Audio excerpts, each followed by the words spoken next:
Okay, welcome everybody. We're going to start our meeting. This is the California 911 Advisory Board meeting, and I'll start with roll call. And Chief Scott Silsby. Scott Howland for Scott Silsby. Chief Sam Spiegel. Hi, Dave Wilson's here. Sheriff Ed Bonner. Absent. Charles Berdan. Present. Charles Cullen. Present. Jamie Young. Absent. Sheriff James Maley. Here. Chief Nathan Trowerneck. Present. Chief Michael Langston. Here. Leslie Wilson. Here. Okay, we have a quorum, so welcome everybody to our board meeting. We will start the meeting with one announcement I just wanted to make for everyone. You may notice that the board members are accessing their laptops during the meeting. They're using the laptop solely to access the board meeting materials, which are on electronic format. So I just wanted to make sure everyone knew that in the audience. So our first item on the agenda is the approval of the November meeting minutes. So did everybody have a chance to review the minutes, and are there any comments or additions?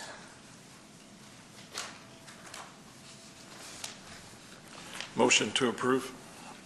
Second? Second. Oh. All in favor? Minutes approved as written.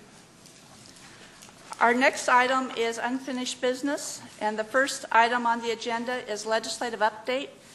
Does anybody have anything to report on the legislative updates? At this time, there are no 911 issues on the legislative calendars. We're fortunate this year. Thank you. The next item is wireless routing, and so I'd like to hear a report from the Long Range Planning Committee on this issue.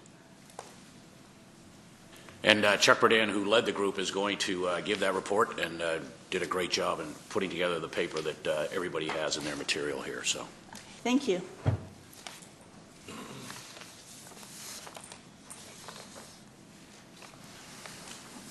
You ready, Paul?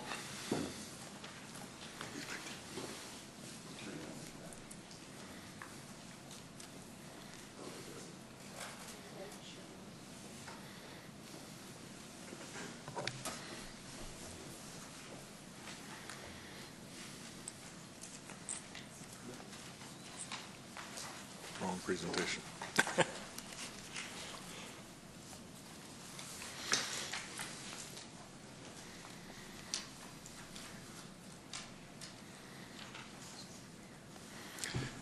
Okay, thank you very much.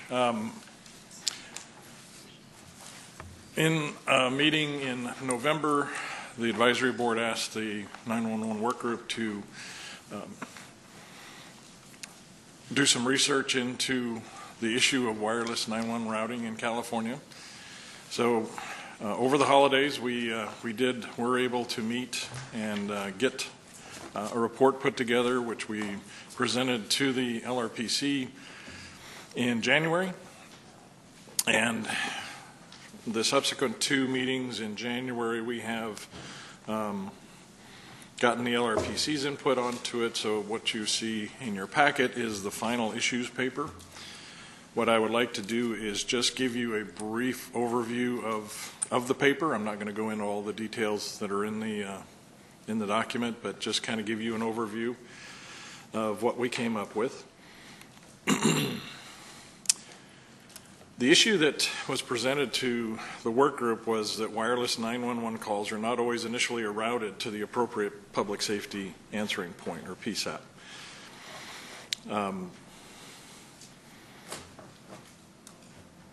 What we found was, we wanted to make sure that this was the true issue that we were looking at. Unfortunately, in the meeting and subsequent discussions, we had to separate the issues that were at hand, because there were terms being thrown around quite a bit about routing and accuracy and next generation. So what we did was we talked about the three issues briefly. The first issue is wireless routing, or the first term is wireless routing or legacy wireless routing versus location accuracy, which is the accuracy of the position that 911 is giving us of the caller, versus next generation 911 routing, which is not there yet. We're still a ways off for that. So what we did is we took a look at legacy wireless routing, and this routing is using the same process that was developed for wireline phones. You look at a cell sector by the maps that are produced by the carriers. You determine which emergency service number or emergency service area that was the primary user of that area, and that was assigned manually to each cell sector residing on every cell tower in the state of California. So it was a very long process, and it continues to be a long process as the cell carriers add more towers. Location accuracy, on the other hand, is how the calls are delivered either in phase one, which is the location of the tower, the cell tower that the caller is using, or phase two, which is the approximate location of the caller themselves, their actual device. The accuracy of the location is specified by the FCC, for example, within 300 feet. And the time that it takes to deliver phase two wireless is also an FCC issue. Just the other day, the FCC submitted a rulemaking related to location accuracy of phase two location delivery. I'm certainly not going to go into that. It's a very long document and really not the focus of the work group's work. The next generation routing is wireless calls that will be based on the phase two location and the jurisdictional boundaries established and agreed to by all parties. So routing will actually be to the original jurisdiction where the location of the emergency is, not the cell sector. Certainly, next generation is still in development, and there's many questions and issues that still need to be resolved with this routing, such as call delivery time. So we're not talking about location accuracy or next generation 911. We're talking about routing of calls in the current system.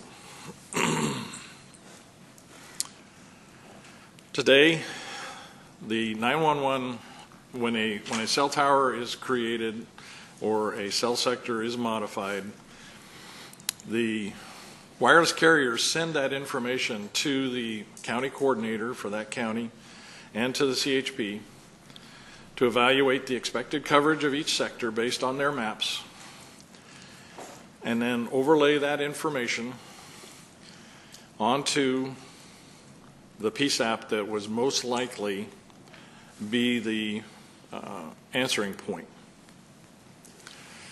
So the sector's radio being what it is, the sector displays, the plot maps that they use have to be approximate. There is no way to predict exactly where that radio signal is going to go or which tower will pick up what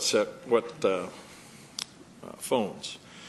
So it depends on the power of the equipment on the tower and the geographic location of the tower, how high, how low, things that are blocking it. The radio footprint of a sector can extend an average of 2 to 10 miles with a 120-degree radius, which encompasses quite a few square miles. And more importantly, it crosses multiple jurisdictional and political boundaries. So they don't pay attention to county lines, city limits, or anything like that.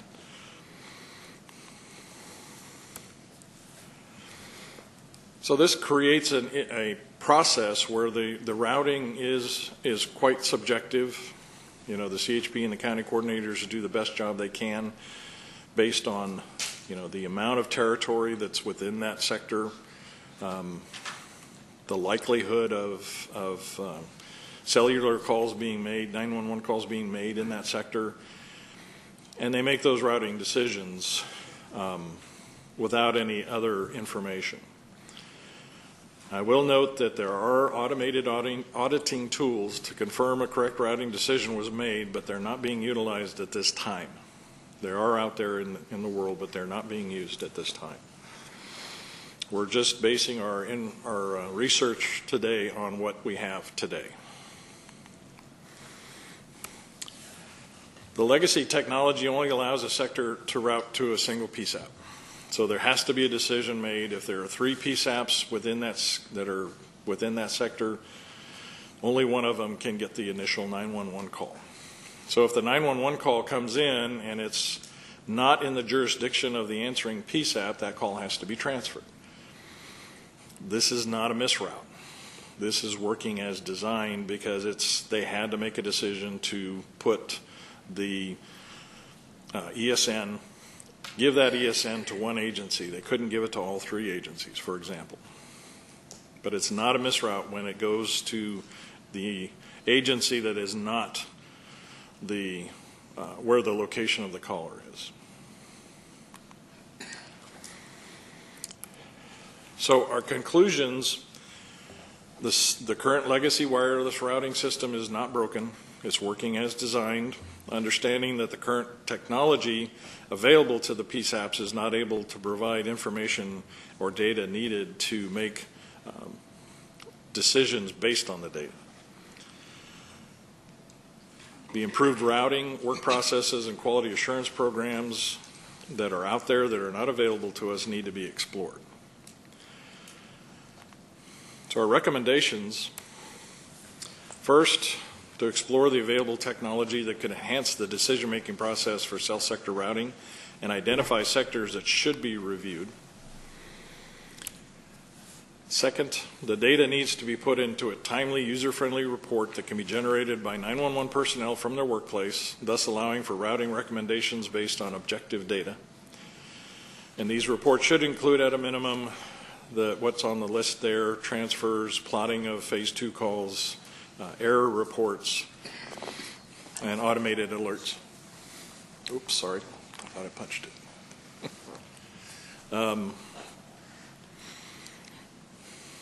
So you see the items at a minimum that the data needs to be put into and reports generated. Third recommendation is that the rules, regulations, and quality assurance procedures need to be put into place to ensure cellular carriers report new towers and cell sector modifications in a timely manner, and the sectors are tested to ensure correct routing. Number 4, there needs to be an outreach program to educate the PSAPs, other public safety organizations, and in some cases the citizenry about legacy system routing, because there is a lot of misconceptions about what works and what doesn't work. Number 5, to develop a statewide standardized guideline for routing changes on existing and new cell sectors. That would be the work that's done by the California Highway Patrol and the county coordinators. And finally, number 6, to establish a comprehensive way to track routing changes and keep historical data for reference so that we can go back and look to see what has happened in the past. Today, we don't have that information available to us. So those are our recommendations. I just want to thank the rest of the 911 work group. Lynn Bowler from Elk Grove PD, David Wilson from Ventura PD, Lori Souter from Shascom, Don Wise, Verdugo Fire, Leanne Magowski from Marin County Sheriff, Cindy Freeman from San Bernardino Sheriff, Monica McGrath from the 911 office, Greg Pascal from CSU Long Beach, plus our invited subject matter experts, Michelle Bland from CHP, Ellis Sotelo from LA County, and Jamie Young from San Mateo County Com. Thank you. Thank you very much. You guys did a really good job in separating the issues and coming up with recommendations. So is there any comments or questions from the board? I have a question or comment. With the technology that's available, is that out of the RED project, correct, that I see in the report? that technology that's available in OnCalNet is as a result of the RED project and what was done with that. Well, we have been given some information about products from the company that did the RED project and from other companies that are available. Our recommendation would be that we pursue those to see what technology is out there. So that's available to us today, so we could have a workshop or gather that information or see what products are available. I think we should go and see what products are available. Is that what you were recommending? Yes. In the recommendations? And I think there was even some discussion of having multiple vendors show what their potential solutions are to either this group or certainly the LRPC, but perhaps this group, because it might help educate all of us in terms of what the technical solutions are and how granular they are. Oh, one of the things that we had talked about at the last meeting, and I have for future board meetings, is a vendor day, because I was waiting to see what came out from your work group to kind of formalize what that would look like. And I just had one more. I think there was also some discussion about this going also back to the working group to dig deeper into what options and what data is available and maybe have some additional recommendation. I mean, I think this was a well thought out report that Chuck and the group did, and if Karen's amenable to having a vendor day in the near future, perhaps at the May meeting it'd be an opportunity to look at what those solutions are and maybe give the board an opportunity to see if they are going to solve some of the problems that were identified in the report. What I would recommend for the vendor day is that we absolutely include the board, but we also include a lot of the folks that worked on this report, as well as any of our technical experts, to come in to make sure that we thoroughly review everything that we're looking at. But I think it would be good for the board to see everything that's out there. And the group did a great job. I just think it's important that if that technology is available, that we try to implement that as soon as possible, whatever that is, and identify what the information is that we want to get out of it. I know this paper addressed it, but I think there might be potentially more, things that we could identify, and the working group did a good job, and I would hate to lose that opportunity to make sure that we do this right. I was going to say, I agree with the researching technology and trying to figure out how we can leverage technology, because when we look at the manual process all our folks have to go through to initially look at things and then evaluate and audit routing, it's a ton of work. And when we look at just the sheer numbers of cell towers across the state, it's massive. And if we can automate it to flag towers that we need to look at, if we can automate things to easily look at it, to have the discussions to make sure our routing is right, it seems like it makes a lot of sense to do that and make sure we have the right technology and put it in the hands of our PSAPs to look at that.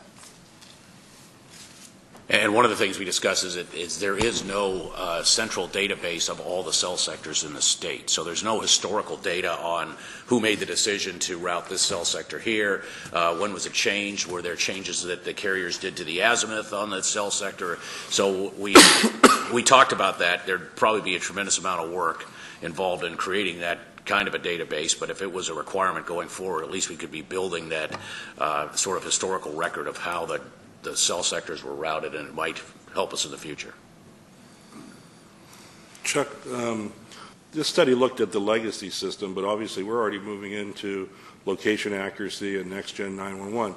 From a time perspective, when do we see all these technologies merging together so that we have a product that is accurate? Well, I think that's really completely dependent upon the state implementing that next generation. I mean, that's location accuracy is. Oh, sorry. Location accuracy is definitely a nationwide issue that APCO and NENA and the carriers have presented to the FCC, and the FCC has adopted some of those recommendations. But really, it's when is next generation coming to where we can get that information off the ESI net. But to that issue, generally speaking, there are some technologies out there that will help improve the legacy system. Yes. That's your findings. To be able to do research and be able to find where the problems are. Today, we're just doing the best job we can to assign the sectors based on a map. Thank you. Future, we'd like to do it based on more data. There would be one thing I would also put on the table if folks would want to do this. We don't necessarily have to wait till May to have the next meeting. We have to have quarterly meetings, but there's nothing that would prohibit us from having another meeting in a month and the vendor day in a month if that was something that you would want to do. So there's no need to prolong this if we don't have to gather all the research. And we had moved actually the LRPC meeting to April 7th in conjunction with the Western Regional for APCO, and there'll be a lot of folks here. So I don't know if you would consider maybe doing the vendor day around that or before that. That might be a possibility. I think that would, I'm still on. I think that would be a good idea. We'd have everybody here. So we can absolutely discuss this in our office to make sure we can pull this off. But I just would rather do this sooner than later than waiting for May, than wait for another quarter to make a decision. Madam Chair, one of the things that we're talking about, or one of the items is obviously the citizen, informing the citizens. And I think that's the number one, or since this technology is still out there and there are things that we can do, the thing that we can do today is to inform the public the limitations. And so we've identified that, and I think this is a wonderful, because this happened within our own agency where there was an incident and individuals were calling and it was going to someplace completely down in the valley in the Central Valley that had no idea where this location was. So it's really a public safety issue for the public. What would be the plan? What would be the thought process of getting that information to the public? Obviously, those agencies, fire, cities, and counties that really affects this issue.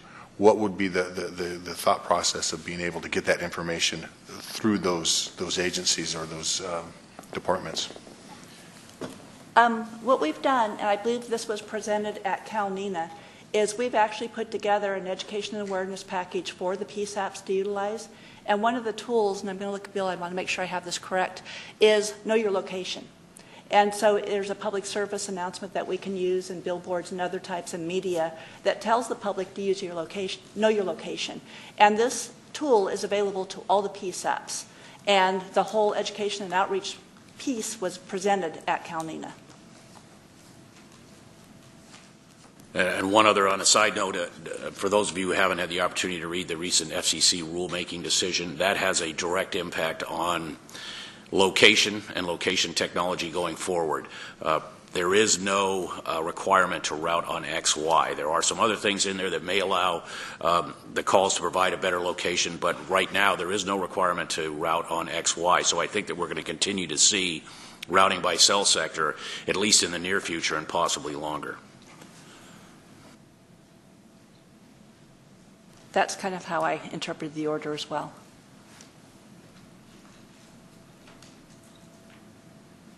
Okay, any other comments or discussion? Then what we will do from here forward is we will look toward setting up a vendor day in conjunction with the APCO meeting where we have folks available. And, yeah.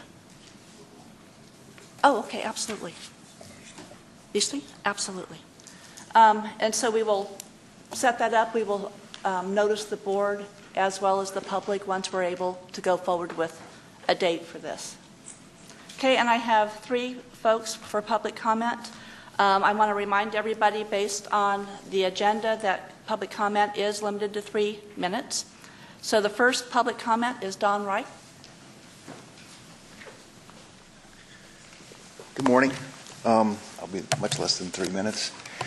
Thank you. My comment is simply that I had the opportunity to attend the LRPC yesterday, and I think it was very constructive.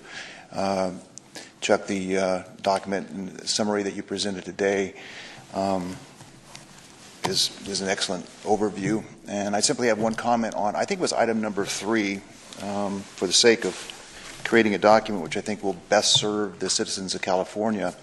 I couldn't take notes quick enough, but essentially I would comment that whatever system may or may not be put in place in the future, we should try our hardest to have the control and the independent verification and validation of new cell sectors part of the program that would be put in place. When we rely on the wireless service providers to inform us of new deployments and what's going where, I think while that should be something that's requested, I think the technology exists for us to be able to analyze call data, to determine when new cell sectors are deployed, and create a database of our own, meaning the state of California. So if that might be something that would be considered, I think it would be a positive thing for the state. So that's it. Thank you. Thank you. Kurt Warner? I'm going to pass. You'll pass?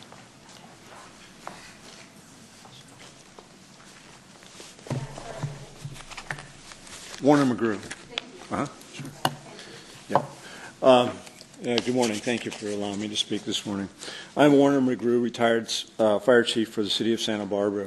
Again, I want to talk to you about the death of Jordan Soto, a family friend. On behalf of the Soto family and myself, I would like to qualify myself once again by telling you that I served on the Santa Barbara City Fire Department for 35 years, last 7 years as fire chief.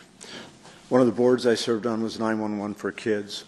I'm currently a liaison officer for a federal management team and a third-generation public safety member. After attending the 911 Advisory Board in Sacramento, California on November 20th, 2014, I would like to offer the following remarks. There appears to be a difference of opinion on how well the current 911 routing infrastructure serves the public at large in California. Using the Jordan Soto case as an example, it does not work. It's clear that delays and confusion led to her death when calls for help were diverted to the CHP dispatch center in Ventura, California, some 30 miles away from the appropriate Santa Barbara City PSAP, and created a 15 to 20-minute delay in emergency response. It's very apparent that the 911 administration is somewhat overwhelmed by the amount of data that is collected system-wide and has a difficult time assimilating the information, which could be a useful tool when identifying system deficiencies and then correcting them in a timely manner. When considering a timeline for successful patient outcome, the current system contributes to an unsuccessful outcome by increasing the emergency response time. At the very least, and can lead to confusion within the emergency response model, causing death or debilitation, loss of property, in the case of fire, hazmat spills, etc. The notion that a solution for the problem can wait 4 to 6 months while the state's bureaucracy deals with numerous timely dynamics is not acceptable. Dr. Salvucci, during the meeting, related to the advisory board, every minute of delay in the critical timeline lessens the successful patient outcome by 10%, which again is not successful. When a call is diverted to the wrong dispatch center, if there is no confusion involved, at least 1 to 1.5 minutes are lost. In the Soto case, it is my opinion that the state of confusion between the PSAPs that were involved further contributed to her death. In addition, a disservice to emergency response personnel, dispatchers, paramedics, ambulance personnel, firefighters, and police officers is created. As these people come to work wanting to do the right thing and are hampered by the misconfigured 911 call routing infrastructure, this failure contributes to potential collateral damage when heavy-duty fire equipment travel code 3 to the wrong address, further adding response confusion and system-wide panic. I've experienced firsthand this type of failure occurring. Some of the advisory board members were interested in rapidly moving toward a system enhancement that would minimize the occurrence and an appropriate default to the wrong dispatch center. I attended a meeting in Santa Barbara, November 7th, where Director Gardalucci spoke about pre-event, event, post-event scenarios where $1 spent in preparing could save $4 in post-event cost. I completely agree with this concept and have successfully used it in the past. I would like to add that this formula can save lives as well as property. Your time is, if I'm you could sorry. wrap it up real quickly. All right. Thank you. I can wrap up by please suggesting that this problem gets fixed as soon as possible. This is the front page of the Santa Barbara News Press, and ladies and gentlemen, I submit we can do better than this, and working together, hopefully that will occur. Thank you very much for your time. I have copies of front page articles and 2 letters I'd like to enter as part of the meeting here. Thank you again for your time. Appreciate it. Thank you. Okay, were there any additional comments or discussion from the board before we move to the next item? Karen, I do have one. Is there something in the meantime that we can access and pull data that's available today through the office to maybe give some preliminary look at what's going on? Each of the PSAPs, as well as at the headquarter office, we have all of our call data records, which Alicia will be giving a presentation on in just a few minutes, of the call data that we have. So you can actually look at the amount of transfers at any of the PSAPs, the time it took to answer the call, and other types of empirical data that we have. So she'll be going over that in just a few minutes. Okay, because there is some I can't pull that myself. I have to work with my PSAPs to do that to see what's going on. So not everybody can access the ECATs, is my understanding. It would be at the PSAP level. Right. Well, at the PSAP level and secondary PSAP, I have to. There's some confusion, I think, of who can access that and who can run those reports. Okay, and if there is some confusion, then absolutely let's. Okay, I just want to make sure that everybody understands that there is, it's not as easy pulling it from ECATs either. Okay, when Alicia comes up and Fuller gives the report, then let's talk about to make sure people do have access to that data and can pull that data, because it is valuable data that's out there. Any other comments? Okay. Our next item on the agenda, I want to make sure I don't pass anything up, is wireless accuracy. And I left that on here. I'd like to keep this as a standing item. I know the FCC just had a ruling, but there's a lot more to accomplish because a lot was left out, and I think there's things that in the state of California we can do separate of that. So I want to keep this on there and actually potentially have, if things come up, that we would direct that to the LRPC and the working group. If I can just ask kind of a general question about the FCC and what seems to be reluctance in terms of this issue, do we have any of the background on why they aren't being more proactive with the accuracy issues? Why? I mean, it seems like a lot's being requested and not a lot is making it all the way through, and I'm just curious if anybody here has some of the background. We've worked with the FCC and actually had the chair of the Public Safety and Homeland Security branch person here, Admiral Barnett. He was here about 3 meetings ago to address the concerns of the board. I would be more than glad to have him come out again and talk some more about the location accuracy and explain the reasoning behind the FCC's decision. He is extremely good to work with. Yeah, I remember the discussion. It's just, it kind of is baffling to me, given the national, because our last public speaker is bringing up issues of importance that while there's obviously local impact, California is not the only state that's dealing with this issue. This is a national issue. It's happening in every single state.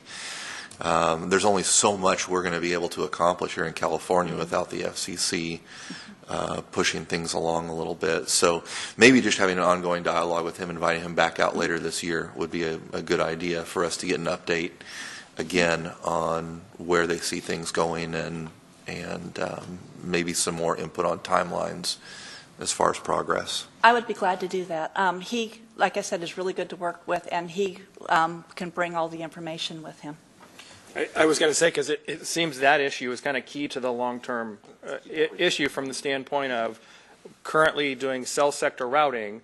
We got to group people based on large chunks as opposed to getting more granular with saying, hey, where's the location, what's the proper PSAP to go to initially, and it seems like that's kind of key to long-term success in it, where we're actually really talking about a short term of making sure chunks are routed right, as opposed to, hey, let's make sure the person who's calling, based on their location, we're getting to the right PSAP, as opposed to your cell sector that crosses 3 jurisdictions, and we're trying to get the majority to the right spot, because it seems like that is really the key to a lot of the issues that we keep looking at. Well, and to solve the problem, with the interactions with the carriers, it's highly unlikely that the state of California alone is going to be able to have the influence over the carriers to get the kind of technology and information that we need. It's going to be the FCC that pushes those lines. So, yeah. And I think just sort of to give you a historical perspective, the FCC came out with some proposed rules. They opened it up for interested parties to make comments. There was a compromise worked out between 2 of the major communication organizations, APCO, NENA, the carriers, came up with a proposal that changed the rules somewhat. And ultimately, the FCC came out with rules which will now affect location accuracy for the next 6 years. So really, the location accuracy rulemaking has been set. I think some of us were disappointed that it maybe wasn't more stringent or had more requirements for a true XY to route on. I think there's some good things in the FCC rulemaking, but it was a compromise based on, I think, carrier input to a certain extent. So those are the rules that will define how location accuracy is met by the carriers going forward, and there are some requirements in there. It's a long 100-plus page ruling, but the highlights are pretty straightforward. There are some other technologies they're going to try to use to enhance location accuracy, and they talk about a dispatchable location and some vertical locations, at least looking at the Z-axis or providing a floor and a location for the caller. So I think those are all good things. We probably, I think most of us here would have liked to see a more stricter requirement on XY. It doesn't address any of the call setup issues that occur. So that's why when we said that it's probably going to be based on cell sector going forward until some of these technologies improve, I think that if you take a chance or get a chance to read it, that will probably be your conclusion as well. This is kind of where I take issue with it, though, is that the technology is there. And we had the same discussion, I think, at our last 911 advisory board meeting. I can watch, I can go onto Google Earth, and in my building complex, it shows almost down to the room that I'm in using location information. I use Waze, sorry, my police colleagues. And it shows me exactly where I am on a map anywhere in the United States. Part of me wonders if the California-centric solution, and as we look at technologies, isn't looking instead of to the cellular providers, perhaps to app developers. And when someone calls 911, it triggers an app that gives their location information, or it just seems to me like waiting 6 years to get another stab at rulemaking is not satisfactory to folks, and it really shouldn't be. So maybe reaching out to some app developers as part of our vendor showcase and seeing what solutions might be available outside of the carriers would be something interesting to take a look at. There are apps out there Yeah. that could do this, and I believe Roseville is kicking one off this week. Is that Alert 360? Yes. And there were other different types of apps for individuals to use that sign up to use these. Uber is another really good technology. I mean, you're in San Francisco and the cab can find you. So there are technologies out there, and we can include absolutely some of these app-type demonstrations for Vendor Day. I think it would be really good, and I think it would be good to make that available if the public wants to use that. It would be something they could choose to do. I was going to say the other thing I think, the other theme I've seen is I think we need to engage the carriers more. From the standpoint of one of the issues the committee had identified, and I'm not sure if there was additional discussion, but from the standpoint of new towers coming online, how they routed, we don't have a database that shows all the towers. So we could have a tower show up and we haven't looked at it to make the decision of how the routing needs to go, where it seems like regardless of where we are in the process, that's kind of a critical component. And then I think if we're waiting for the FCC to say, hey, you have to do it, we're going to be waiting a long time versus what are our carriers willing to do? They're our partners in solving this problem, and really having the carriers come to the table and say, hey, what technology do they have to help us solve this problem? Because they're a major component, because the call hits them first before it gets to us, and they've got to be in that process. Absolutely. And Chuck, you talked a little bit about it, but if you could talk a little bit more, how do we find out when the towers come up in California right now? Really, the only way we know a new tower's come in is if the cellular carriers notify us through the routing process. They say they've got a tower at this, at this location. Here's the sectors. Here's the maps, the routing maps. That's the only way we know. We don't know if, or if they modify a tower, move a sector. That's something they have to notify us. It's strictly on their part to notify us. So the last comment I would have is that they may have gotten the headline slightly wrong there. And while I don't know the specifics of the situation, what I do know is what happens every single day in my jurisdiction as we line up against a major freeway and a highway, and that is the carriers, I believe, is where it's going wrong. So.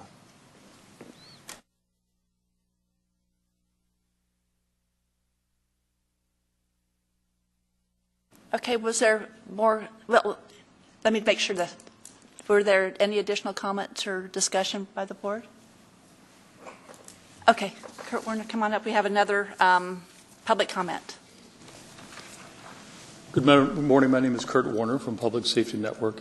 I just wanted to add information to Chuck's last statement.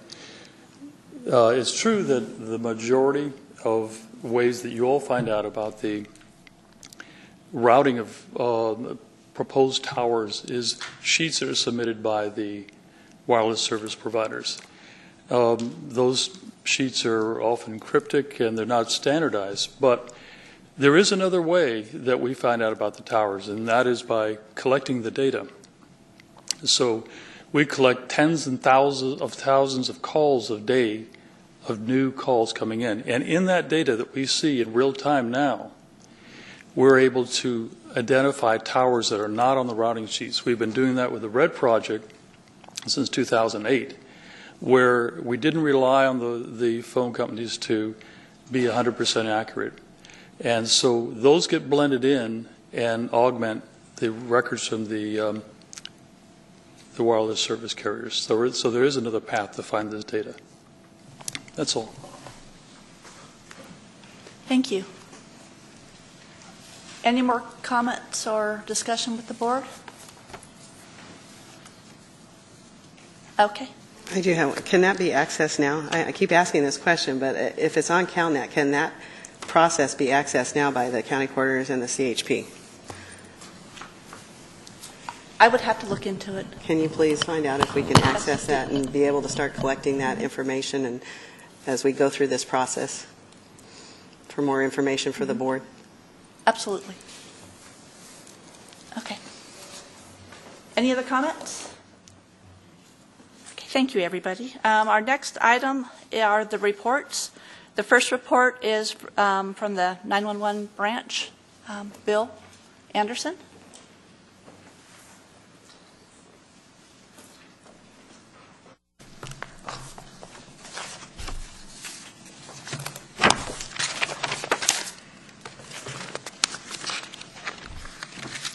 Just trying to get organized here. I'll be right with you. Good morning. Just to begin, you have 3 handouts, which you receive at every advisory board meeting. The first handout is wireless 911 deployment in California. It gives you a list of the PSAPs still that are not taking their wireless calls. Currently, we have 9 PSAPs. And as usual, we always ask the advisory board and members of the PSAP community to encourage these PSAPs to begin taking their wireless calls so we have 100% coverage within California. You also have the status active tasks. Please look that over. If there's any issues with that or items that are missed on that particular document, please contact Paul DeMay at the Public Safety Communications. You also have a copy of the Setna Fund Condition Statement that gives the this year's income plus projected incomes for the Setna Fund over the next 2 years.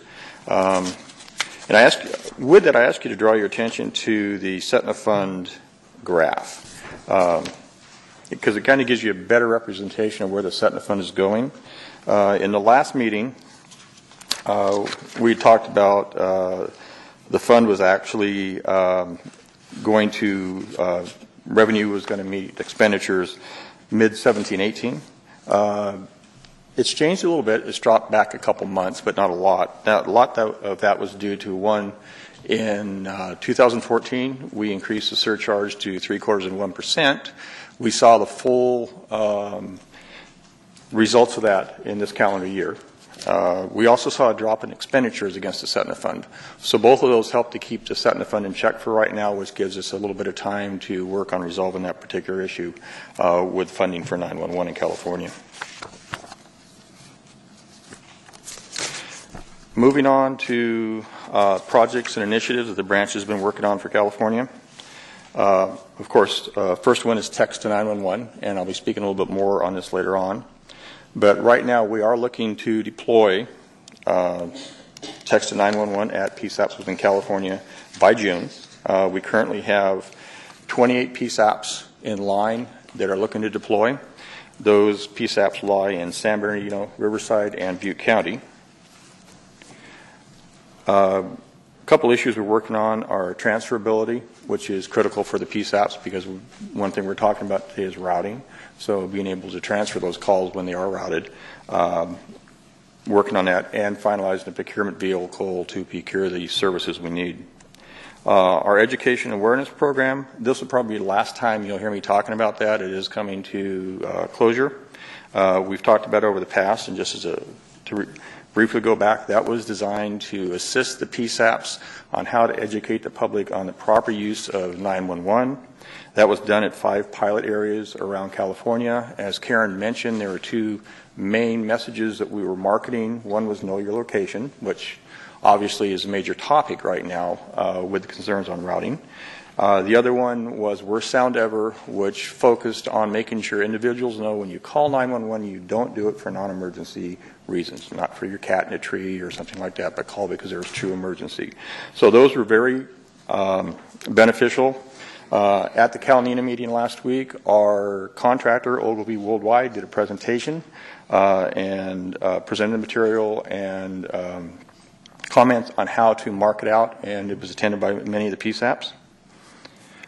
We will, in the future, be making the creative materials that were developed during the presentation available to all the PSAPs. So that is creative materials that were used on billboards, bus stations, shelters, radio ads, print media, etc.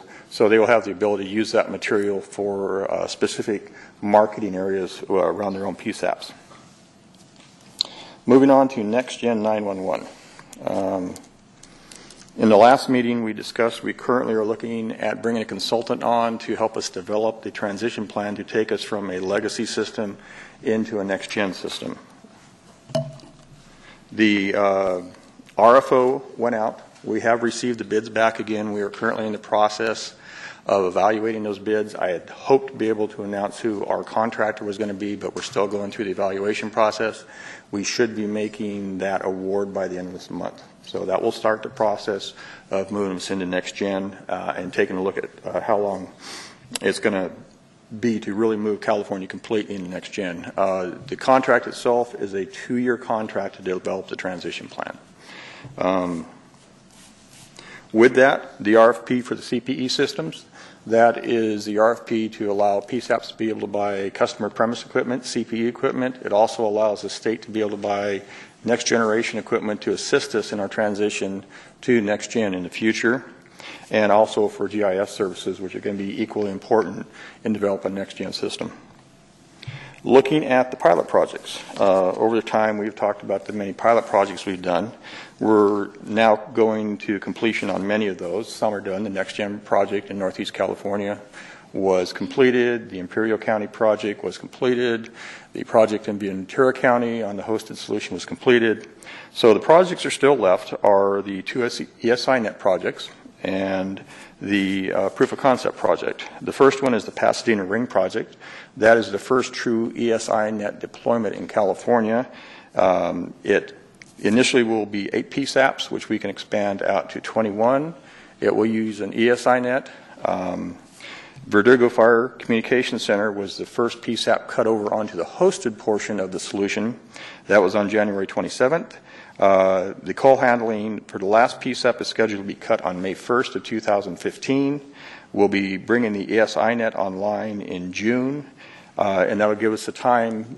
And this is good because it's transitioning at the same time where we're going to be working with our contractor.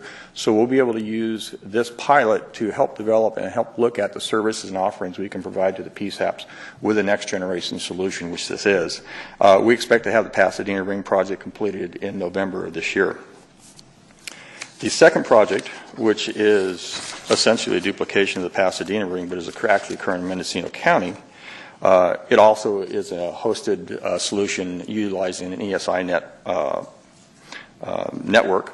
The first PSAP, Mendocino County Sheriff's Office, is scheduled to go online on February 23rd, with the last solution going on to the host the week of April 13th. The ESINet will follow shortly thereafter, with the expectation that Mendocino will be completed in December of 2015.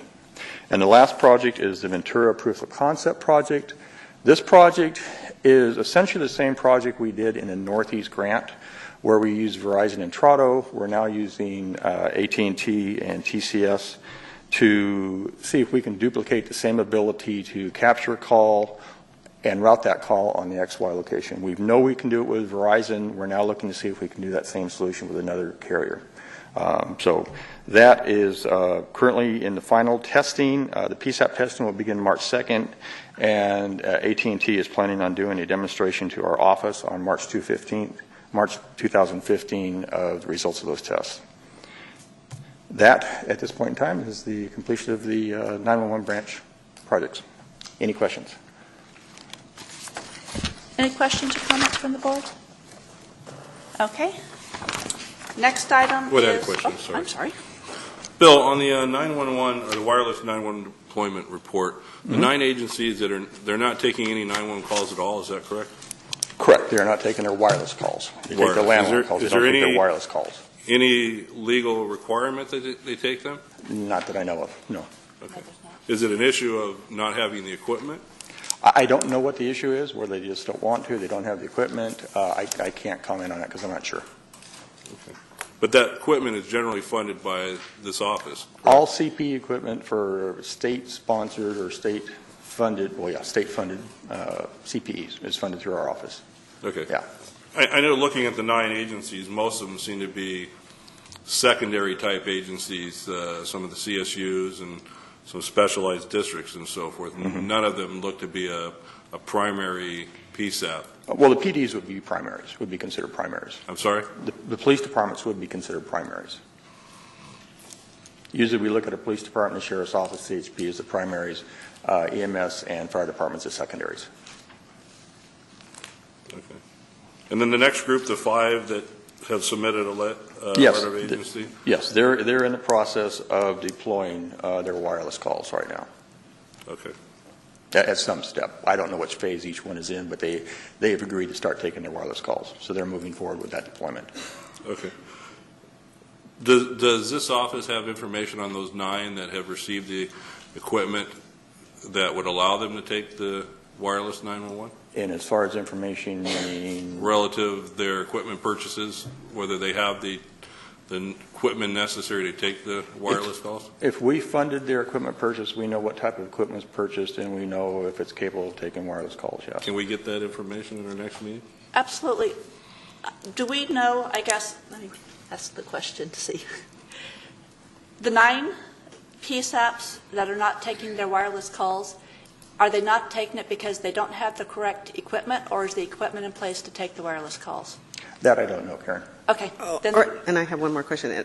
Early on when we did this, when we looked into this, some of the research that was done early on was that some of them, the cell sectors didn't make sense to transfer that cell sector because more calls were for the outside jurisdiction, so they kept them. But they were supposed to submit letters saying that and asking the state office for some data information, because I know originally we produced some data on that. I'm not sure if Northridge was one of them, but there was one of the CSUs where it didn't make sense to take it away, I believe, from LAPD or the sheriff and the cell sectors, because it would have cost more calls going to their PSAP that were outside their jurisdiction. I think that's why I asked that question about suggested they were secondary, because most of the CSUs are surrounded by larger agencies that have more primary responsibility for that locale. Right. Not to say that some of the CSUs aren't very large in and of themselves. Yeah, correct. CSU Long Beach takes their calls, and so they're really primary, but it's really a confined area where they take the calls in. I know CSU Long Beach is actually smaller than Northridge, I believe. I don't know the size of either one, to be honest with you. I do want to make a clarification, but we will confirm this. When we started working on the wireless deployments and asking everybody to take their wireless calls, it was not an equipment issue, so we will confirm that.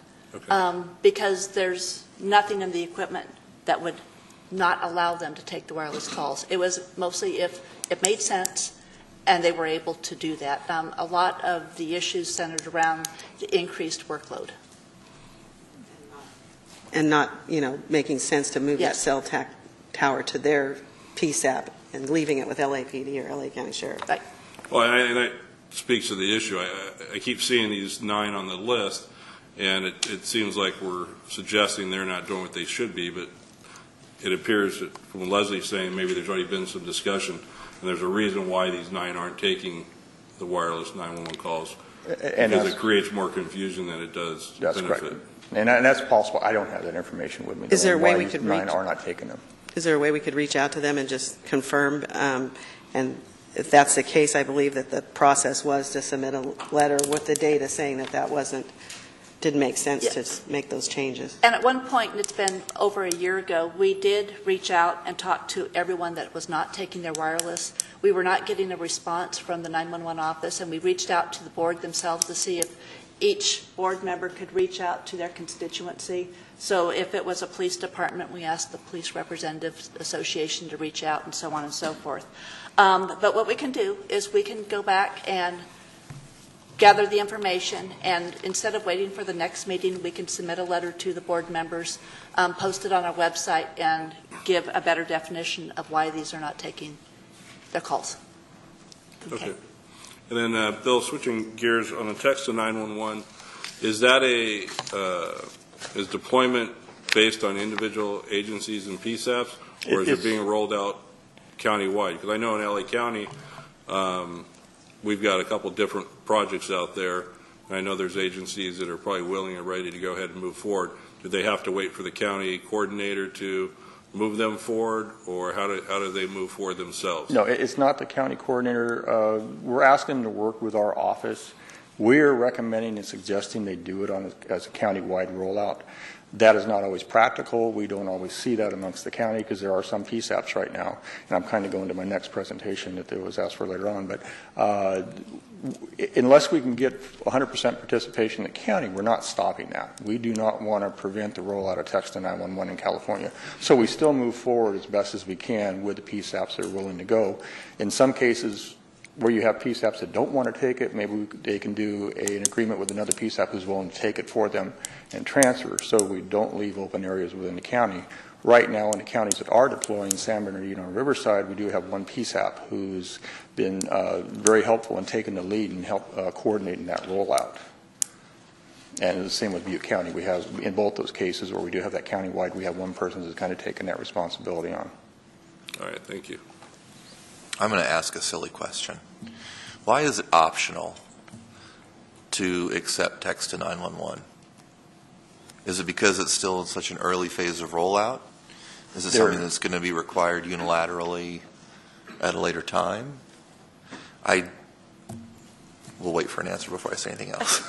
Right now, it is optional. It's an optional at the national level as well. There are a lot of difficulties with taking text to 911, and I think until the PSAPs get used to taking the text, it will probably be more familiar. So I'll be really pleased when we get some of the PSAPs rolled out. It takes more time. Sure. It ties up the caller. It might increase staff. We don't know, which is why we really want to get some of these rolled out. And we do have a language interpretation issue that we can't totally ignore. Sure. I just, as I contemplate the issues that we've discussed over the last couple of meetings and trying to reduce confusion and errors and those kind of things, you know, I personally worry rolling it out in a county and it's not county-wide as people go from jurisdiction to jurisdiction thinking that they can text to 911 and they can't. It's a legitimate concern, even at the national level, but city to city. I mean, we're so mobile now with our phones and where we go. So if we're used to texting 911 in one area and then we travel up north and it's not there, you'll get a bounce back and they'll have to call. But it will be difficult as a rollout. And if at some point the board wants to take an action to maybe unify and say this is something they want all the PSAPs to do, they're all under your jurisdictions. And so it's something that we can look at and think about for future board meetings to discuss. Okay. Thank you. Yeah, we go out and we've marketed to all the PSAPs, or quite a few PSAPs across California. And the one thing that's someone agreed, it's not a matter if you're going to take it. We know at some point in time all the PSAPs will take it. And a lot of it comes from, as it does roll out through a county or through a particular area, and they see the benefits, there's going to be pressure for the other PSAPs to start taking that. So that's kind of perception we're looking at right now. It's not a matter of if, it's when. Yeah, with some PSAPs still not taking wireless 911 calls, I don't know how much pressure they're really going to feel, especially for the amount of time that's gone by since, you know, yeah, I understand. places have been able to take that. So thank you. Any other questions? Okay, thank you.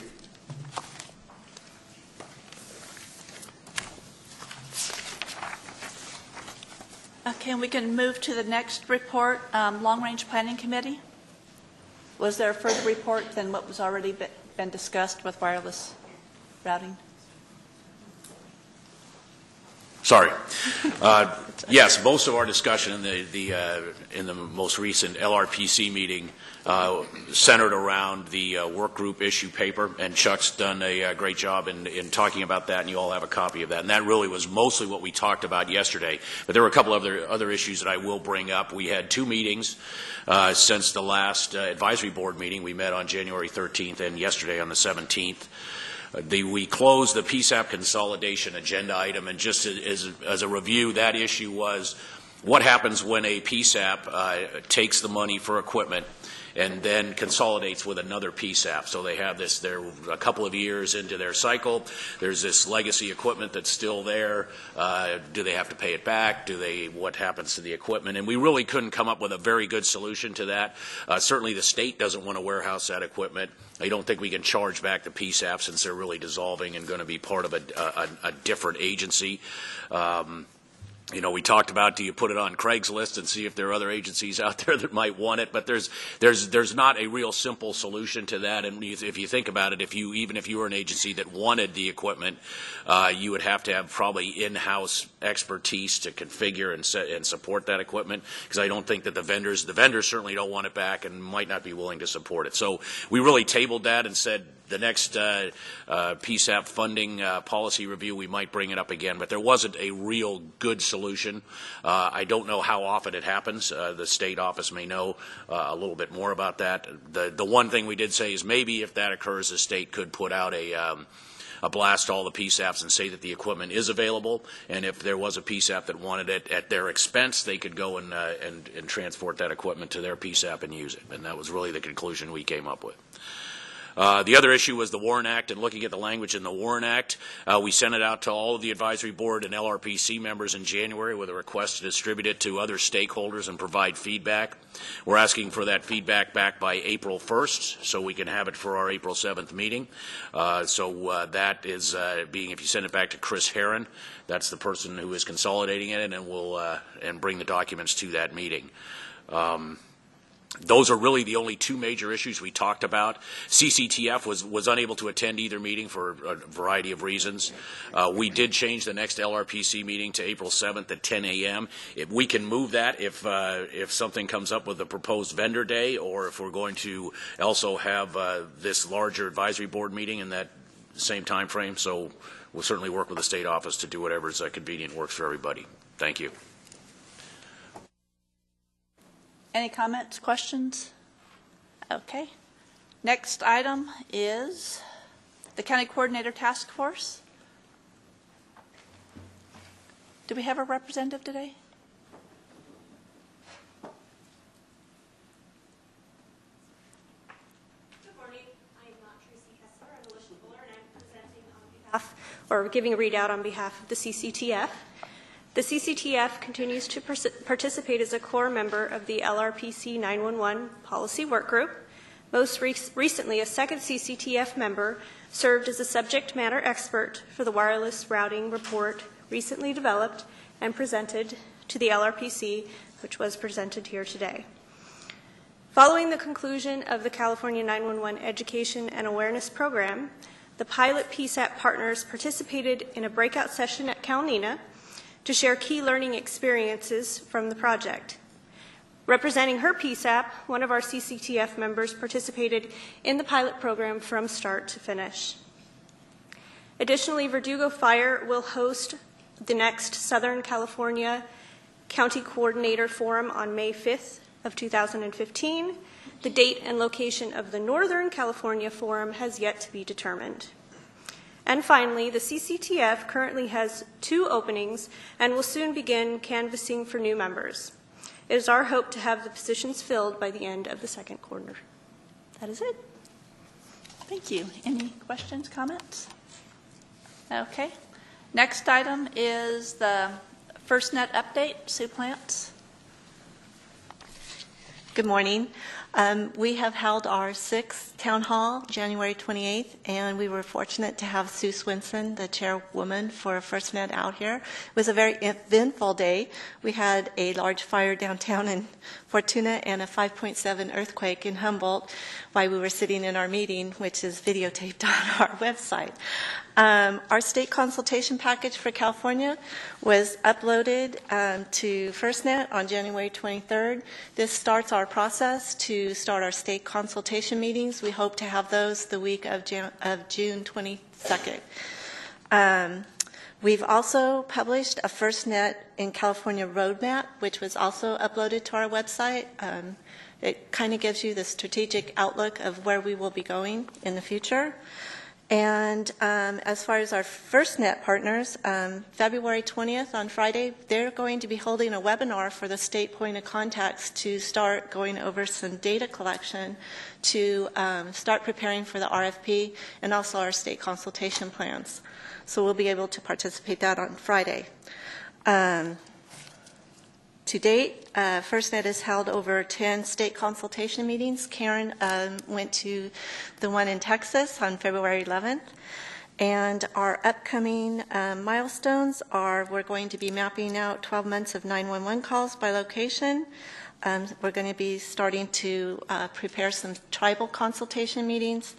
And, of course, our state consultation meetings in the week of June, which we are planning on 3 state consultation meetings throughout California. And that's my report. Any questions? I just have one comment. I don't think we've met since we had the town hall that we focused on 911. And I just want to say that the 911 community really showed up for the town hall. It was the largest town hall that we had. It was probably the most interactive that we've had. So I really appreciated the support that we had from 911, and it showed the importance as we move to a national public safety network, that the PSAP's role in playing in that network. Just a quick question. What stakeholders do you expect to work with during the consultations? We have actually 636 people wanting to come to the state consultations. We're asking that anybody who'd like to participate just get a hold of our office. It's out on our website. We would like to have representation from all the first responder community and vendors. It's really important. This is our state plan. This is how we move forward to have the governor opt in or opt out of the FirstNet broadband. I had a quick question also, Sue. Has there been any ground broken in actual construction of the infrastructure for FirstNet yet? Not FirstNet itself, but there are some BTOP projects that were grant funded a few years back. LA Ricks is one of them. And so they're kind of like piloting these BTOP projects to see how they're going through. Interesting, the webinar on Friday will be really critical for us to start looking at some of the data elements and some of the user requirements and those kinds of things that the state point of contacts have been bringing up in our consultation conversations in the past 3 months. So we'll have an opportunity to provide some more information to FirstNet. Thank you. Sue, I have one more question. When you said mapping out calls, 911 calls with the project, I'm sorry? Did you say mapping out 911 calls with the project? Or, right. And what does that entail? Can you expound on that just a little bit? One of the projects Karen's asked us to look at is mapping out last year's 911 calls. I believe there was over 26 million calls, and to see where those are plotted on a map. And so that information can give us quite a bit of information back to FirstNet to show maybe where some of the gaps are in coverage. We will make that information available to the 911 board as well. We're about two-thirds, three-quarters of the way through, and every 911 call is being mapped based on the location of the caller. So it's been taking a while, but it's very telling just with the preliminary data that we're looking at, the number of calls in our rural areas, and it's going to be really important for FirstNet to see that to make sure that they know to bring the network out to the rural areas as well as our large populated areas. And what technology are we using for that? We're using the call data record technology that we have in-house through ECAT. Okay, through ECAT. Mm-hmm. Okay. Okay. Thank you. Thanks, Sue. And then any other discussion, questions? FirstNet? Okay, our next item, we're moving on to presentations and the call data record information with Alicia Fuller. And we have handouts in the package as well.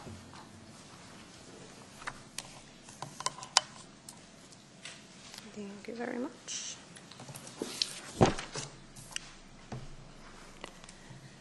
Good morning, everybody. I am going to give a presentation on the call detail record reporting. Basically, it's an overview. I only have about 15-20 minutes, so I'm not going to go into a lot of depth. It's going to be high level. I am Alicia Fuller. I work within the California 911 branch in the Program Development Division, and I work very closely with our call reporting. So just to step us back a little bit, the call detail record reporting system that we utilize today is a replacement of two systems that we had throughout the state previously. The single statewide system allows us to collect all the data into one single system and produce reports with that data statewide. The prior two systems, they were disparate and had different information, collected the same call detail records, but one reporting system may have parsed them in one way, the other reporting system may have parsed them in another, leading to inconsistency across the state. So that's why we have put one system into place. The data source are the call detail records that come from the CPE or the call handling system at the PSAPs.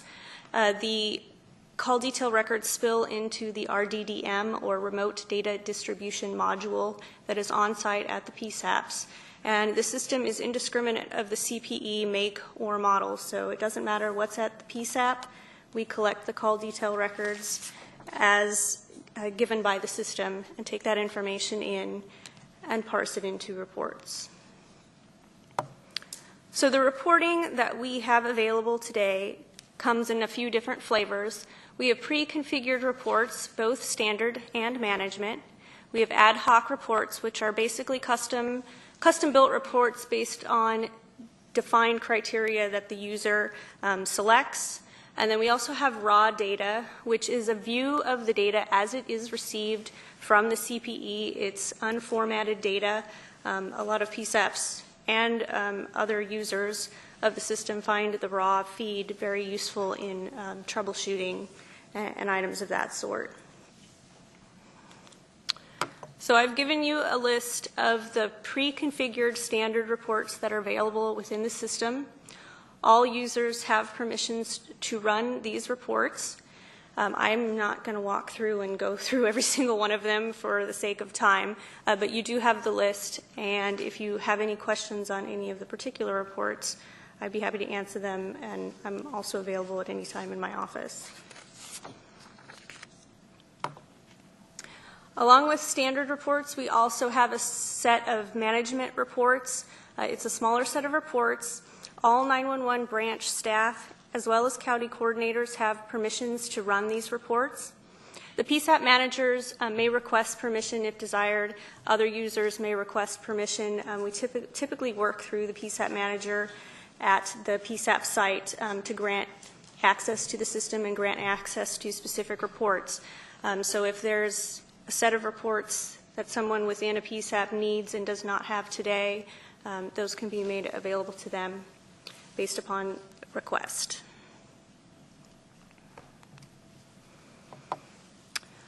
Ad hoc reporting. So ad hoc reporting, as I said, is custom based on user-defined criteria.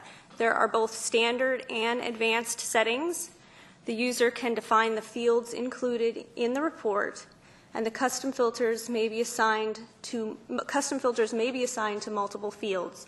And you also have the ability to download this into Excel, which allows the user to perform further extensive analysis, manipulate the data as they see fit, etc.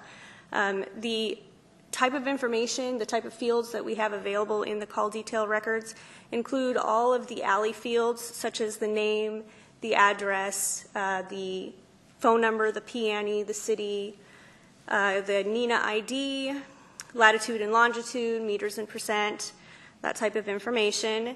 In addition to that, we have information such as route number, line number, and position ID, as well as a lot of timing information, queue seconds, ring seconds, answer, talk, hold, total duration, and whether or not the call is inbound or outbound, abandoned, transferred, and it gives some transfer information such as the number of seconds it took to transfer the call from the time of seizure, and the transfer number if it is available in the data. And then finally, again, we have the raw data, which is just a view of the data as it is received from the CPE. Now, the data is different in appearance depending on the CPE manufacturer, make, and model. Some of it is very easy to read. Some of it is less easy to read. As I said, it is unformatted as received. It's just a raw dump of the information. We do not alter it in any way, and it is often used by the PSAPs and by the CPE vendors and the network vendors to perform troubleshooting when the network has an issue or when the CPE has an issue. And that's a basic overview of the system. Questions, comments? I have one question. Alicia, one of the big things in public safety today is tracking the call from the initiation of the 911 call all the way through to service provided. One of the problems we have at secondary PSAPs is we don't have the data from the primary PSAP, what time it started ringing there, what time they answered, what time they transferred. Is it possible, or anybody been looking at trying to include that data to the secondary PSAPs as a part of their data? Yes, so there are transfer reports that are available today that give you the flow of a call from beginning to end and show the PSAPs that it hit essentially throughout a call. One of those reports is based on timing, So we take an ANI or a phone number of the caller and track it through a certain period of time, and we assume that if it falls within the correct period of time, within a certain number of parameters, it is the same call, and that information is presented to the user. We also have the ability to track a call, and this is relatively new, and it's going to take some feedback from the PSAPs as well to improve upon it. We have the ability to track a call based on the transfer indicator that comes out of your call, your CPE system. So say you hit star 22 to transfer for a call at the primary, and star 22 is the secondary PSAP. We have the ability to identify that path. Now, the data that we see in the call detail records are the numbers, the star 22 or the 10-digit number that is dialed, but we have the ability to map that information to a PSAP name or a location that is readable to the user, not just a number. That's where we need the input from the PSAPs to do that, but we do have the ability to add information to the system, map information to give you more detail. Now, in terms of knowing what's happening between the primaries and the secondaries, the county coordinators have access to all the PSAPs within their county. So they can run reports countywide and track several PSAPs, run reports across the entire county. PSAPs themselves, we have had PSAPs who have basically pulled together agreements between themselves and said, I want my secondaries to have access to my information, so will you please give them access to my PSAP. So long as we have that on record in written form, an email is fine that says, I grant this PSAP permission to see my information, we will give access to those folks so that you do have the ability to see information for other PSAPs if that's desirable and agreed upon between all agencies. Thank you. I have a question. Does the system have the ability to map or plot the calls? The current system, the live system today, we do not map and plot calls in the live system today. And then the second question is, does the state office or are they interested in collecting statewide data for like measurements of the PSAPs and how fast they answer calls and kind of a state standard or what the state standard is based on all the data that's being collected? As far as answer time, like within 10 seconds, there are reports that track whether or not call takers are answering within 10 seconds. But is the state collecting, maybe I'm not wording it right, statewide data to determine what kind of the standard is among all agencies within the state? We have the ability to pull, I personally in the state office have the ability to pull the reports statewide so that we can look on a statewide basis what our average is within 10 seconds. Or I just say it might be helpful down the road, I'm assuming if you can do it in a timely manner, that would be interesting to see kind of how different agencies and maybe even by county how they're doing. Right. Yeah, typically when we do statewide reports, we either pull it through the whole state or we'll break it down by county or primary versus secondary, that kind of thing. Thank you. I want to go back on the mapping.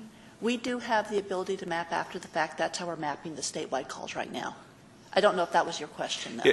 I guess it was. And can I go into the system using my PSAP and map where my calls are coming from today? So you can't go into the system to do that today from your user perspective, but we have the ability to take call data and lay it on a map.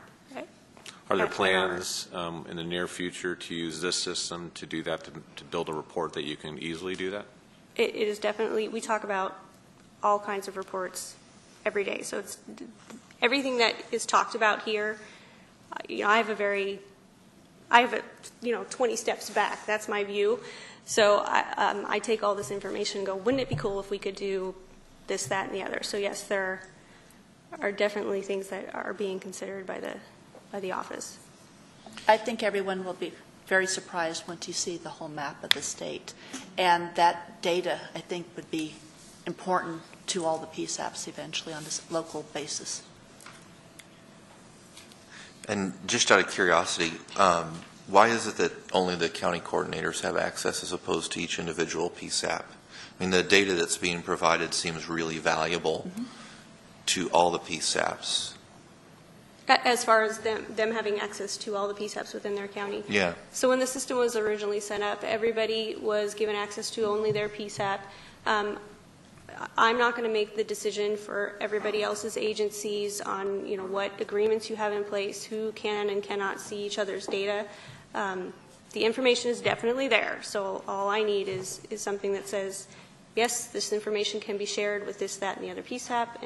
But the county coordinator can see everybody's. They can, and it is often the case that if you need information about a sister agency, you can go to your county coordinator and let them know what you're looking for, and they can help you. If they can't help you, they'll come to me, and we'll help pull all the information that you need. So an individual agency can log in and access its own information? Oh, yes. At the basic PSAP level? Yes. Okay. Yeah. That was my question. Thank you. For clarification, every PSAP has the ability to pull this information? Every PSAP has the ability to pull this information for their own PSAP. For their own PSAP, okay. Right, so as a secondary, if I wanted to do it, I need to get okay from our primary PSAPs to do that and give me access, or have the county coordinator do it? Have the county coordinator, or work through your county coordinator, yes. So it's not a direct connection, because that's my question is there a direct way for someone like Leslie or for one of my PSAPs that isn't directly tied to the county coordinator? We still have to go through and make a request. We can get the data, but we have to make a request for it. Let me ask the question differently. Can the secondary PSAPs pull their data? The secondary PSAPs have access to pull their own information. So Leslie can pull her own data, and she can pull transfer reports for information on calls that hit her PSAP. Gotcha. Okay, thank you. And I'd be happy to walk through the reports with anybody. This is a huge issue that Chuck brings up, because for all of us who are interested in accreditation, whether it's fire or ambulance perspective, we have to have the call data from the start, and that's been one of the big hurdles to a lot of departments being able to achieve accreditation is bad call taking data. So it's good to know the path at least now. Thank you. Well, and I'd just like to comment that we use the ECATS data extensively to look at our call performance, and it's fabulous as far as the data that you're able to pull out and look at your performance and see how you're operating, and from us, either a center by center or even a statewide perspective to see how we're doing on performance.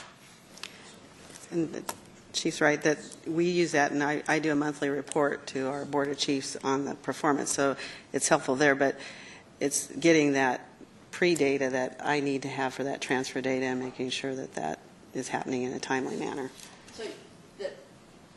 So my mic on. What you're looking for is the data prior to the call hitting the secondary PSAP. Prior, when it hits the primary PSAP, and then transfer time to hitting my PSAP, secondary PSAP.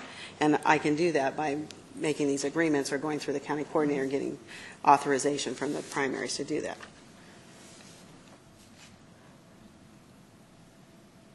Any other questions, comments? Okay, and I do want to say that Alicia Fuller is very, very helpful on this. And so if you do have questions after the meeting, please feel free. Give her a call. Thank you very much. Thanks. Next item is a presentation on text to 911. Bill Anderson.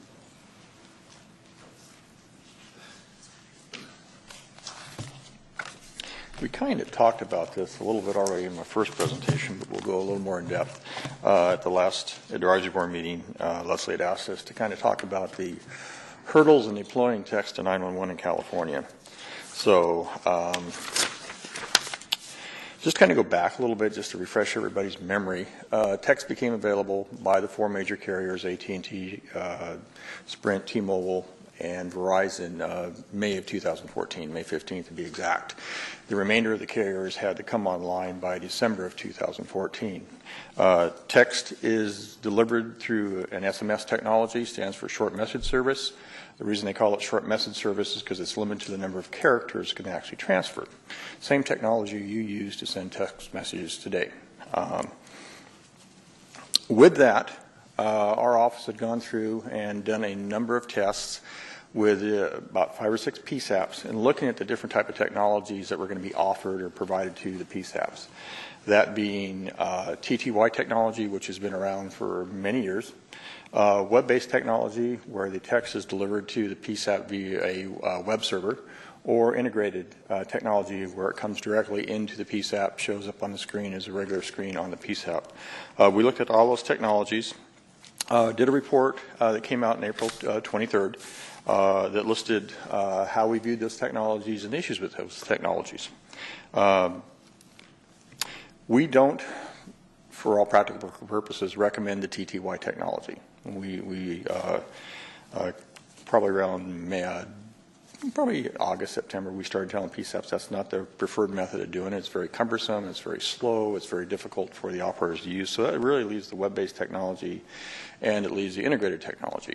For PSAPs to take the integrated technology, they have to have current CPE equipment that can accept that type of technology. Not all PSAPs can do that.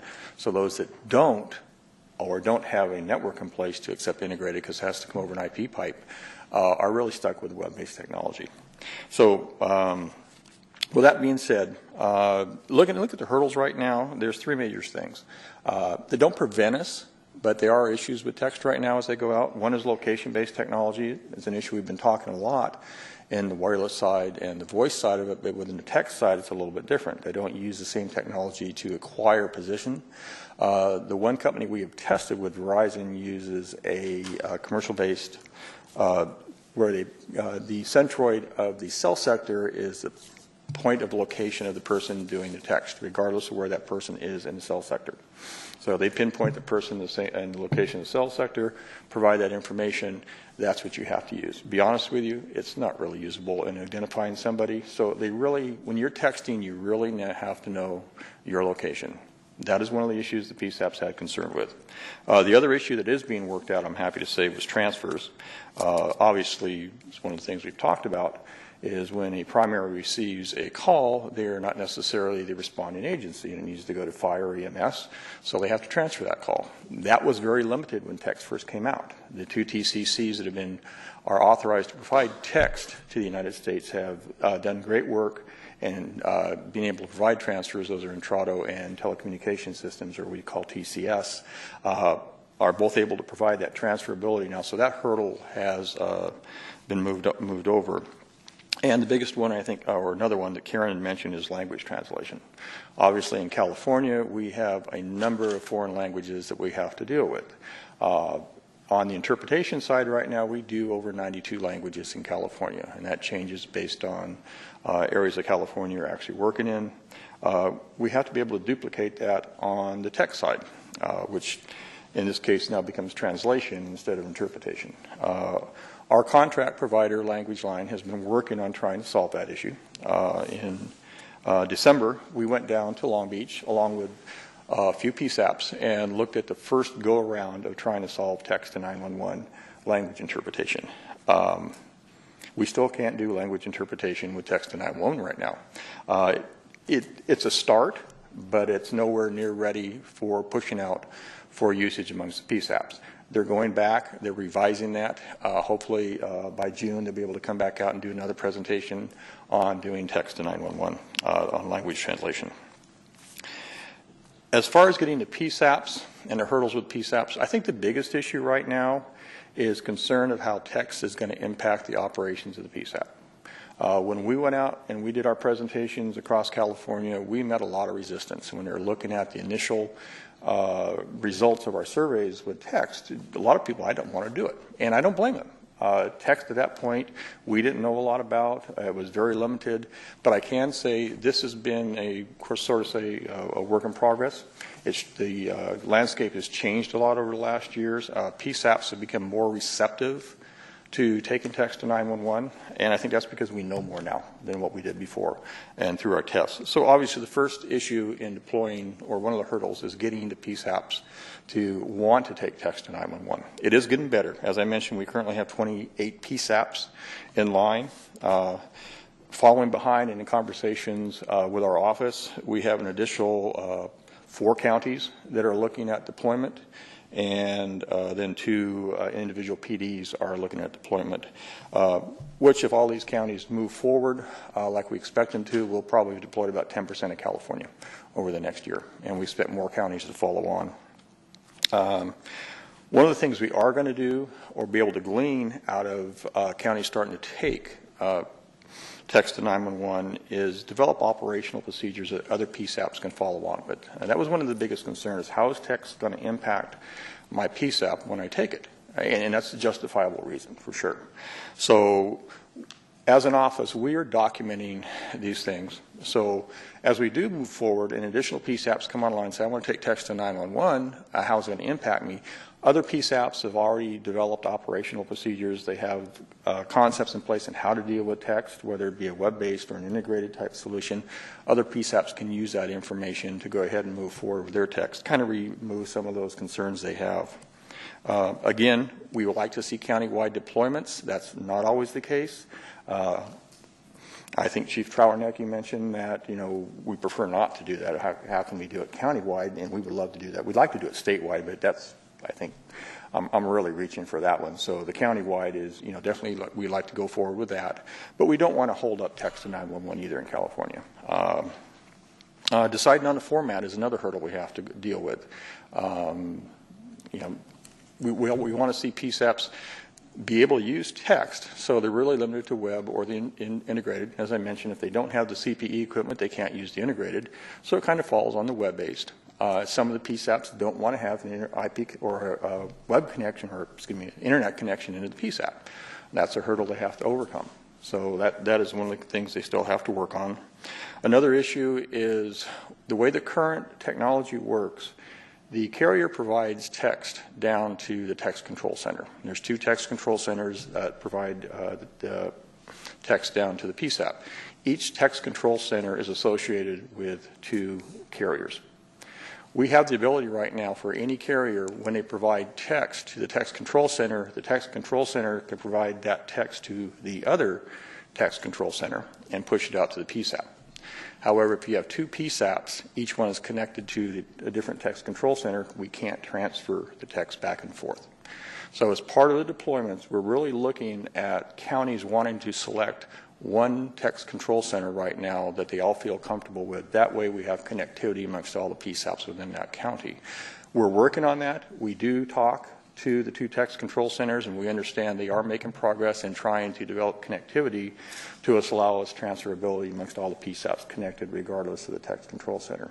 So we're hoping to see that coming online in the near future, but I don't have a date for that. So those are really the main efforts or the issues right now we see with text. As we see, the barriers are starting to fall as far as resistance to text, but it's still going to take some time before we see major scale deployment come out.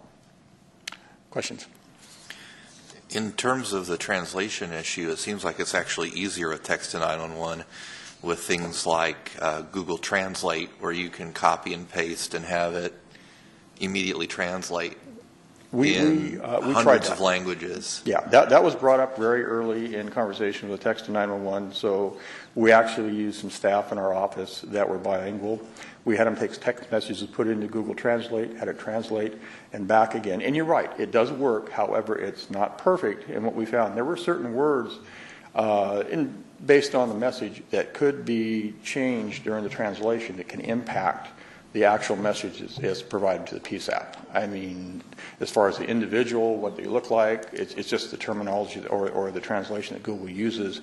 Nobody that's looked at it is recommending that. Yeah, I understand that. I mean, to me, it seems like, again, and I keep going back now because the more we dig into this and the more I listen, the more I feel like the bigger solution to this is going to be a third-party app development.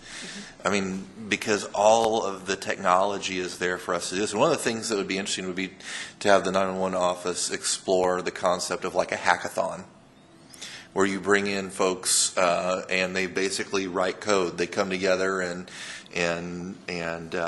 create apps based on a problem. It's done all over the place now. Let's give them our problem and see if they can come to a solution. We would probably need to work directly with the Department of Technology on that, but I think it's a really good idea, and I will broach the subject with the Department of Technology. I think they would be excited about that. Especially the text to 911 piece, to have an app on your phone, if the carriers won't provide the XY coordinates, your phone will. Mm-hmm. You can pull up your XY coordinates on any phone right now if you have your GPS enabled. And apps can be developed to pull that information along with any other information a dispatch center needs and send it. Yep. I always go back to Uber. That Yeah. Uber Well, you should app have can find me anywhere. a Cal 911 app. Mhm. And you push it and you can text it, or you can,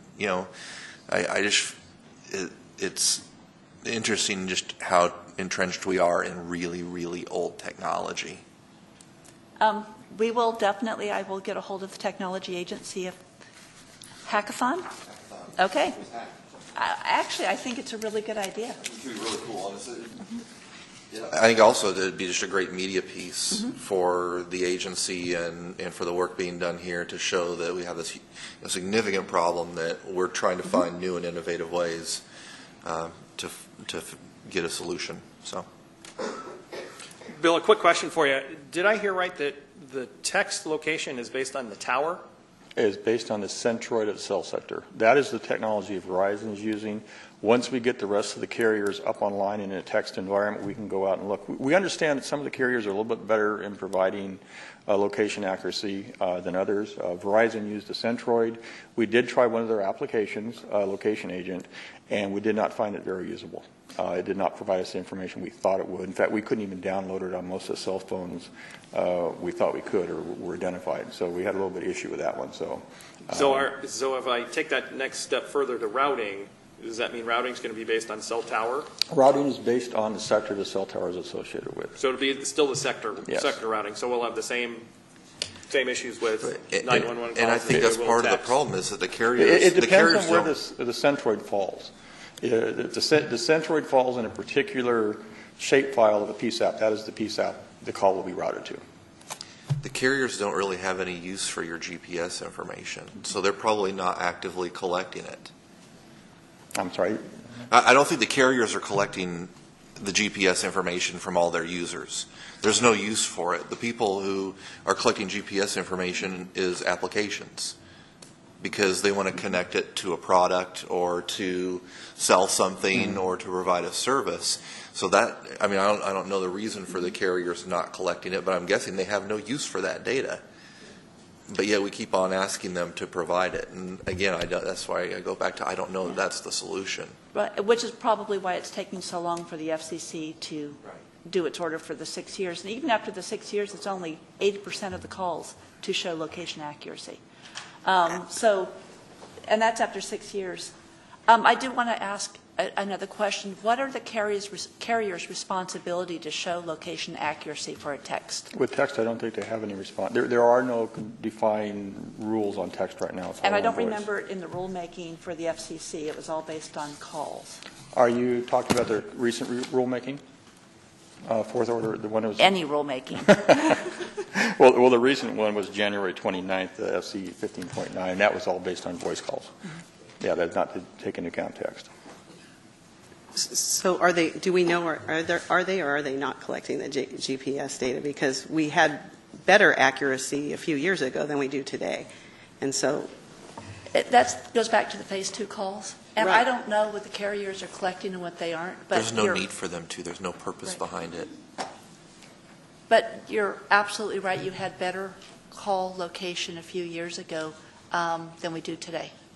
So I guess, do we know the answer? Why is that? Just because what the chief's saying, that they don't care, or they cared more before and they were providing that collecting that information? It could have been fewer towers, so there was less overlap of... that's my guess, is that there was less towers back then, and so you wouldn't have as much overlap and that kind of thing where... Now, and we don't know, and we're not tracking, so we don't know how many new ones there are, and therefore that's why it's become less accurate. Well, they do get it. I mean, phase 2 provides the XY. It's just the setup time is extended. So I don't think that they push it with a text. No, probably not. I think the big thing for text is adoption will be similar to wireless, where you'll have PSAPs The early adopters will take it because they want it, because the community demands it, and it'll slowly build out. Hopefully we can do it on a regional basis, because I think the critical difference between wireless and texting is you could transfer a wireless call if it was for another jurisdiction, whereas if it's a text and it belongs next door to you and they don't take texts, you're going to have to take all that information down, call the other PSAP, give them the information, keep the texter engaged until you can get the right response, and that's tremendously time consuming. Yeah, we will be able to text here, but you're right. In that respect. And Bill, there's differences between the web and then the true integrated. And is the Pasadena ring going to be the first one to do a true integrated to be able to test that? We're not, well, they will have an IP system in place. So if they do take text, they can take it on an integrated solution, because all the equipment will be CP. Between the IP agencies, capable, they yes. should be able to do that do within the that. equipment and the network. Yes. And not have a web base, which is what San Bernardino and Riverside is doing. That is and so correct. each PSAP and secondary PSAP have to participate in that web connection being transferred. Yeah. Otherwise, they have to do exactly what Charlie just said, pick up a phone and call. Well, we'll be able to transfer the text message between PSAPs. We'll have that capability, yeah. When they choose to take text, yes. Yeah. We'll actually, Butte County is also capable of doing that. They have, because we did the Northeast Grant Project, we have an IP-based system up there, so that will be the first true integrated amongst multiple PSAPs. So, integrated into the CPE, that's correct. Correct.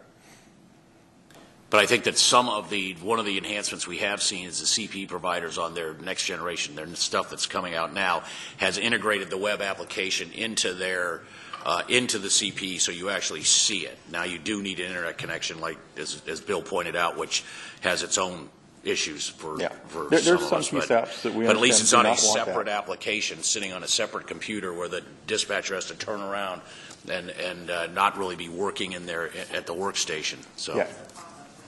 Yeah, that's correct. In the CPE. Yeah, and I would expect we'll probably see both of those flavors of web. One will be on a separate computer because people don't want it connected into the CPE. Some PSAPs don't have a problem with it. And I think there's ways to firewall that off so that you could integrate it and still have protection for your equipment. Other questions? Okay, thank you.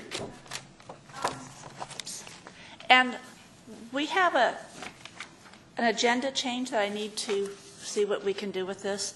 We have our room that we need to have our closed session in right in front of us over here at 11 to 11:30 instead of 11:30 to 12. It was changed on us. So can we go ahead and have one of our new business agenda items, I'm asking the attorneys, move to our closed session and then come back and do our last new business? Okay, good. So we have 10 minutes for the LRPC work group next steps.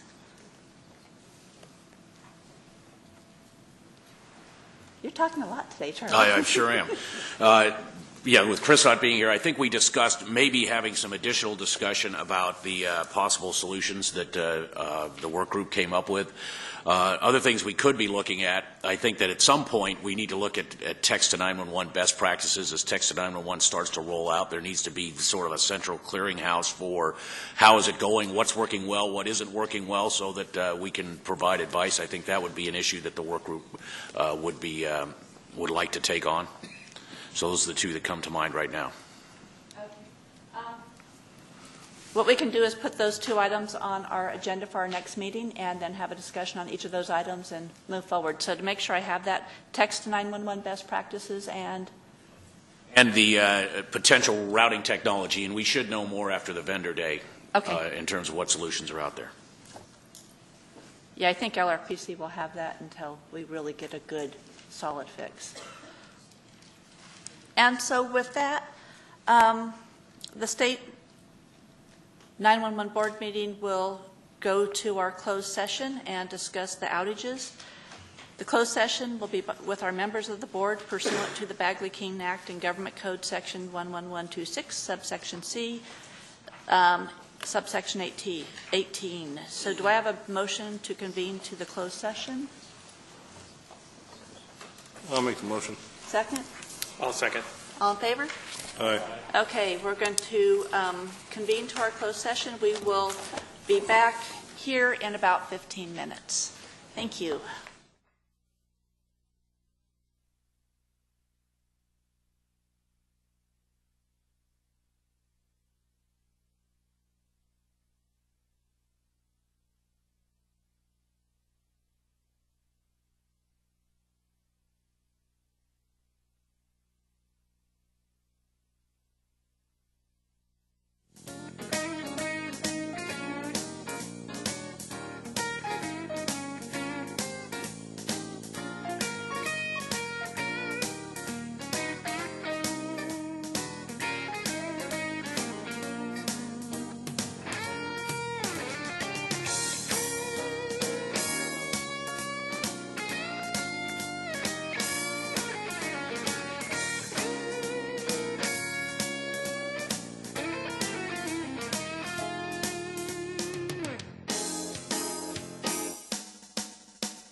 Okay, I'd like to call the meeting back in order.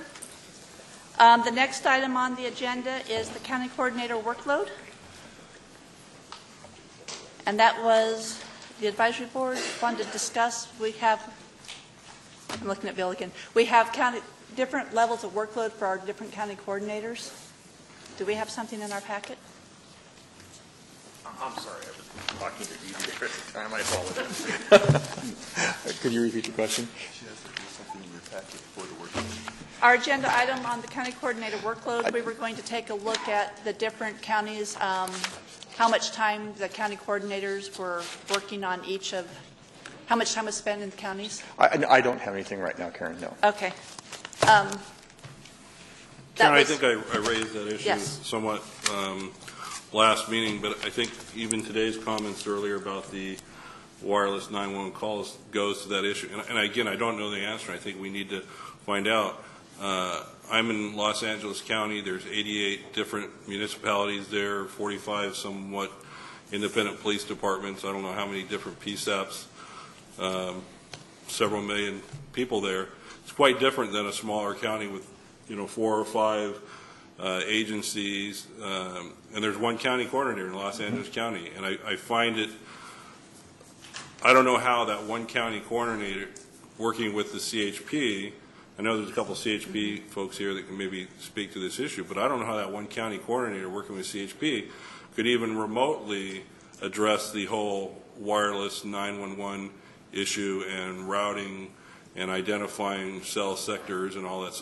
I just think it's impossible. I think we need to figure that out a little bit. Okay. I don't know how it works. Okay, for our next meeting, what I would like to have is a list of all of our county coordinators, the amount of time that they spend doing county coordinator duties per month, and there was something else that was a really good thought. Oh, and what the duties of a county coordinator are. Yep. And I want to make clear, I'm not speaking negative of Miss Sotelo in Los Angeles County. It's just a huge, massive county, and it's quite different than the smaller counties, and I think we need to have an understanding if there's more need there to address some of these issues. Mm-hmm. Even I think for the CHP, I don't know, how great is their capabilities to deal with this wireless 911 issue and work with the county coordinators. How much time do they actually have? That's a good question to ask the CHP coordinator. And I'll just answer that question real quick. I think it goes to the challenge that we have with just the number of towers and everything else. It's, a lot of it's a very manual process. And I have a great staff that dives into it, and any issues with any towers, they'll jump in and go through the manual process. But as we look to the future, automating that process, having reports that will identify issues that we need to look at, as opposed to, I think we might have a problem here, let's dig into it. You spend a whole lot of time, and again, anytime you're doing manual things, it's a challenge. And then, I think the other challenge is each county and each PSAP's a little different in their perspective of things. And so it's really, talking through those issues and figuring it out with that. And like you said, LA County takes a ton of calls, a lot more than some of the smaller counties. And, you have so back to this issue, your people are working with one county coordinator in a county that has thousands of cell sites. I mean, LA County, you look there, up on every building, up on fake palm trees. They're literally everywhere. It just seems like there's no way that a manual system would work if the county coordinators Right. Well, and I think the other thing is work with county coordinators, but also work directly with PSAPs. Absolutely. So if we can have that information for the next meeting? Yep. And then I think that can start the conversation, because we can look at what the duties are, and then the amount of time spent doing county coordinator duties. Distinguishing, because we have a couple of contact ones in LA County. Yes. Not in a sheriff's organization, so that person is not doing other ancillary duties. Some of the others might. And it's been a while since I looked at the amount of hours that the county coordinators were spending, but the LA County was a full-time position dedicated, a contract for this, and many of the other counties have partial hours every month. No one was dedicated, with the exception of LA County. I don't even think you have a dedicated person just to do this work full-time with your 26 PSAPs that are very large. So we can take a look at all of this. Absolutely.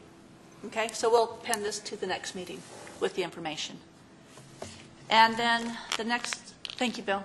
The next item, agenda for future board meetings. We had the vendor day discussion. And so definitely for the next meeting, we're going to be looking at doing something in conjunction with the APCO right around the date of April 2nd. And we will get back with everybody shortly. So why did I put the 2nd?